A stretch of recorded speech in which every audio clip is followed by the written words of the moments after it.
El Jaume té dues mames. I quan li agafa la vergonya s'amaga entre les seves cames. L'Ester va néixer amb un sol braç. Nosaltres ara hem fet una agència que es diu Agència MP del Descontrol Escolar, que tracta, una mica ajuda, assessora, acompanya en totes les coses que passen a l'escola. They don't get their life like they used to, they don't get their life. You only have one life and you have to enjoy it. YOLO, bro.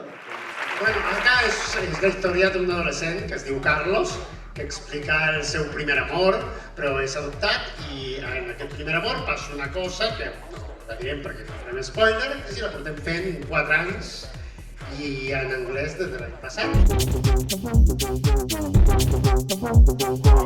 I estem fent una versió de Romeo i Julieta, una versió a partir del text clàssic, amb una traducció nova del Yannick Garcia i amb una dramatúrgia del Joan Iago. No volem deixar de pensar amb el públic jove, que té uns referents diferents, que cada generació té uns referents diferents i volem posar el nostre punt d'atenció en això. Des d'Eòlia proposem una activitat molt diferent a el que seria anar a veure teatre, i és que els vostres estudiants facin teatre.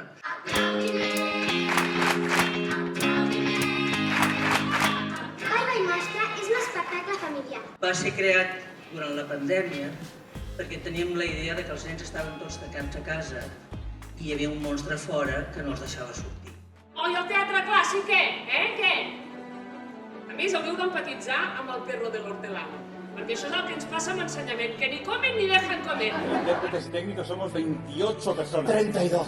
Pues 32, de los cuales 30 no han venido. És una versió molt adaptada, que és rabiosament clàssica i és rabiosament moderna. La Rodoreda és la gran clàssica per excel·lència. Oh, a mi m'encanta. Van néixer les olors i les pudors, totes, empaitant-se.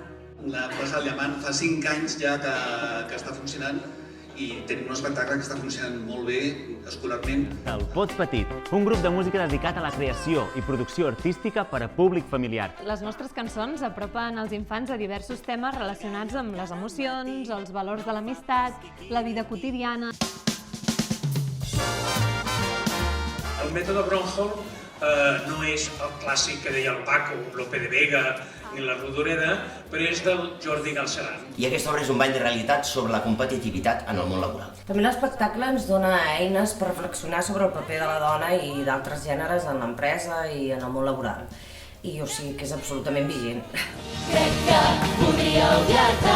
És un musical català, fet en català per gent d'aquí i que pretén fer una cosa diferent, no ser el típic musical de tota la vida que podem importar. Els pares normals parla de la família i aleshores el que fem és un viatge generacional. Crec que podria odiar-te, crec que podria odiar-te tant. El que estem perpetrant no és una adaptació, ja hem dit, una adaptació d'aquest clàssic de Rossinyol, l'Alegria que passa, per convertir-lo en una faula contemporània amb estil completament d'avui dia. És un espectacle que tindrà 9 persones damunt de l'escenari, actuaran, cantaran, ballaran i tocaran ells els mateixos instruments. És a dir, és un espectacle absolutament multidisciplinar. Però que després, quan facin programes sobre ells a la tele, que els mirin i que diguin però si en el fons són com nosaltres, però que sàpiguen que no ho són, que mai ho seran, perquè sempre hi haurà uns que mullen les vaques i uns altres que es beuen la llet. Okay, are you ready for this? Okay, let's go.